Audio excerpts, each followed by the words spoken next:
बिल्लाहि मिनश्शैतानिर्रजीम बिस्मिल्लाहिर्रहमानिर्रहीम अस्सलातु वस्सलामु अलैका या सय्यदी या रसूलल्लाह व अला आलिका व सहाबिका या सय्यदी या हबीबल्लाह। अस्सलामु अलैकुम व रहमतुल्लाहि व बरकातुहू। नाज़रीन, आज का हमारा टॉपिक है कि ज़कात अदा करने का अफजल तरीका क्या है। चूँकि इस मामले के अंदर भी हम परेशान रहते हैं और हम शरीयत का चूँकि मुताला नहीं करते और ना हमारा मुताला होता है, ना मसाइल सुनते हैं, ना हम पढ़ते हैं, ना उनको सीखते हैं, तो अपनी मर्जी जो होती है उसी तरह हम काम करते रहते हैं। चूँकि जो साहिब हैसियत हैं हर साल वो ज़कात अदा करते हैं, तो कई मसाइल के अंदर जो है वो बिल्कुल जो है वो लाइल्म है, मालूम नहीं होता क्या करना है क्या नहीं करना। तो ज़कात अदा करने के तरीके के अंदर भी हम कई दफ़ा फेल हो जाते हैं। तो आइए हम समाअत करते हैं कि ज़कात अदा करने का सही तरीका क्या है, कौन से लोग ज्यादा मुस्तहिक हैं, किन लोगों को सबसे पहले ज़कात देनी चाहिए। तो सबसे पहले मैं हदीस मुबारका आपके सामने पेश करता हूं। रसूल करीम सल्लल्लाहु तआला अलैहि वसल्लम आपने इरशाद फरमाया कि ए उम्मत मोहम्मद सल्लल्लाहु अलैहि वसल्लम, मुझे कसम है उस जात की जिसने मुझे हक के साथ भेजा है, अल्लाह ताला उस शख्स के सदक़े को कबूल नहीं फरमाता जिसके रिश्तेदार उसके सलूक करने के मोहताज हों और ये गैरों को दे। और मजीद आगे इरशाद फरमाया, कसम है उसकी जिसके दस्ते कुदरत में मेरी जान है, अल्लाह ताला उस शख्स की तरफ क़यामत के दिन नजर भी नहीं फरमाएगा। अल्लाहु अकबर।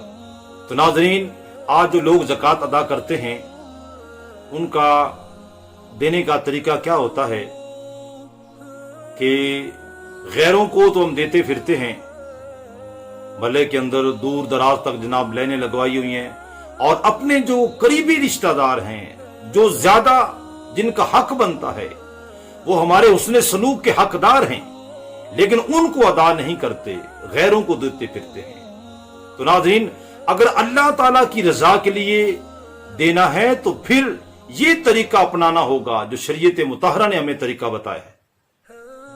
और वो तरीका क्या बताया गया है? तरीका ये बताया गया है जो सबसे ज्यादा करीबी हैं, ज़कात अदा करना, सदका फितर देना, या कफारे के पैसे अदा करना, या कोई नजर मानी है तो उसके पैसे वगैरह अदा करना जो है, आप इन चीजों को देने में सबसे जो अफजल तरीका वो क्या है, कौन लोग ज्यादा मुस्तहिक हैं, उसके बारे में जो हमारी रहनुमाई फरमाई गई है वो ये है कि सबसे पहले अपने बहन भाइयों को दें, फिर उनकी औलाद को, फिर चचा और फुफियां, फिर उनकी औलाद, फिर मामू और खाला, फिर उनकी औलाद को, फिर दूसरे रिश्तेदारों को, और फिर पड़ोसियों को, फिर अपने पेशा वालों को, फिर अपने शहर या गांव के रहने वालों को।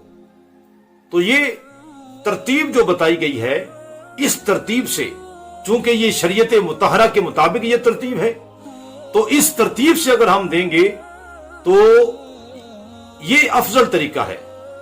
और फिर हदीस मुबारका में ये भी आता है कि अगर बाहर किसी शख्स को ये चीजें दी जाती हैं तो उसकी एक नेकी है, और अगर अपने इन करीबी रिश्तेदारों को दिया जाता है तो फिर अल्लाह ताला डबल सवाब अता फरमाता है। तो नाज़रीन, ये तरीका मैंने आपके सामने अर्ज कर दिया है, सही तरीका क्या है।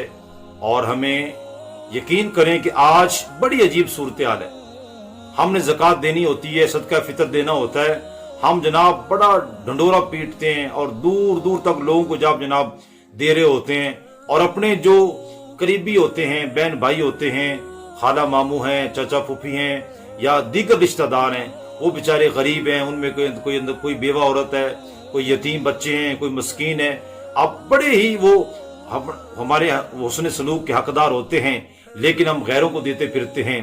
तो मैंने हदीस तज्जिबात मैंने अर्ज कर दी हैं कि किस कदर ये तंबीह फरमाई गई है, तो लिहाजा ये तरीका हमें अपनाना चाहिए।